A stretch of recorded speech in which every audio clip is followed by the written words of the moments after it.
I really don't care about that. What I care about is saving lives. And I think I've saved tens of millions of lives. If you look at India, Pakistan, just as one, two nuclear powers, you look at so many of the countries that were in in some cases, a 35-year war, and I got it done. We stopped 8 wars, and maybe we'll be stopping a 9th very soon. We'll see. America के राष्ट्रपति Donald Trump के दूसरे कार्यकाल को 1 साल पूरा हो चुका है। 20 जनवरी 2025 को ट्रंप ने फिर से अमेरिका के राष्ट्रपति के रूप में शपथ ली थी। बीते 1 साल में ट्रंप प्रशासन ने कई ऐसे फैसले लिए जिन्होंने दुनिया भर में बहस छेड़ी। लेकिन जब ट्रंप से ये पूछा गया कि 2025 का सबसे बड़ा घटनाक्रम क्या रहा, तो उनका जवाब चौंकाने वाला था। उन्होंने अपने पूरे कार्यकाल की सबसे बड़ी सफलता भारत और पाकिस्तान के बीच सीज फायर को बताया। ट्रंप ने दावा किया कि ऑपरेशन सिंदूर के दौरान भारत और पाकिस्तान के बीच हालात बेहद गंभीर हो गए थे। उनके अनुसार दोनों परमाणु शक्ति संपन्न देशों के बीच तनाव इतना बढ़ गया था कि हालात किसी भी वक्त नियंत्रण से बाहर जा सकते थे। ट्रंप का कहना है कि ऐसे समय में अमेरिका की दखल ने हालात को संभाला और एक बड़े युद्ध को टाल दिया।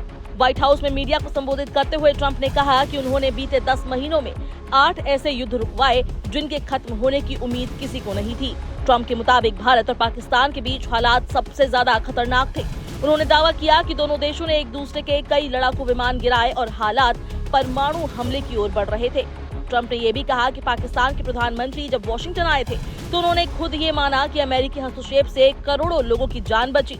ट्रंप ने इस बयान को अपनी सबसे बड़ी कूटनीतिक जीत के तौर पर पेश किया और कहा कि ऐसे प्रयासों के लिए उन्हें अंतर्राष्ट्रीय स्तर पर सम्मान मिलना चाहिए। राष्ट्रपति ट्रंप ने ये तक कह दिया कि हर युद्ध रुकवाने के लिए उन्हें नोबेल शांति पुरस्कार मिलना चाहिए था। उन्होंने दावा किया कि उन्होंने लाखों नहीं बल्कि करोड़ों लोगों की जान बचाई। ट्रंप ने वेनेजुएला की नेता मारिया मचाडो का भी जिक्र किया, जिन्होंने हाल ही में अपना शांति पुरस्कार पदक ट्रंप को सौंप दिया था। ट्रंप के मुताबिक मचाडो ने खुद कहा कि वो नोबेल की असली हकदार नहीं है।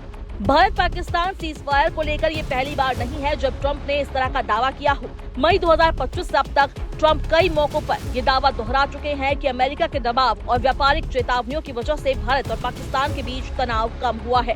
ट्रंप का कहना है कि दोनों देशों को ये संकेत दिया गया था कि अगर संघर्ष बढ़ा तो अमेरिका व्यापारिक रिश्तों पर पुनर्विचार कर सकता है। हालांकि ट्रंप के इन दावों को भारत ने सिरे से खारिज किया है। भारत सरकार का साफ कहना है कि भारत और पाकिस्तान के बीच हुआ सीज फायर पूरी तरह द्विपक्षीय फैसला था और इसमें किसी तीसरे देश की कोई भूमिका नहीं थी। भारत ने यह भी स्पष्ट किया कि ऑपरेशन सिंदूर का मकसद आतंकवाद के खिलाफ कार्रवाई करना था, न कि किसी अंतर्राष्ट्रीय दबाव में आना। दरअसल साल 2025 में अप्रैल के महीने में जम्मू और कश्मीर के पहलगाम इलाके में आतंकी हमला हुआ था, जिसके बाद हालात बिगड़ गए थे। इस हमले में 26 लोगों की जान चली गई थी, जिनमें ज्यादातर पर्यटक थे। इसके बाद भारत ने पाकिस्तान में मौजूद आतंकी ठिकानों को निशाना बनाते हुए ऑपरेशन सिंदूर शुरू किया।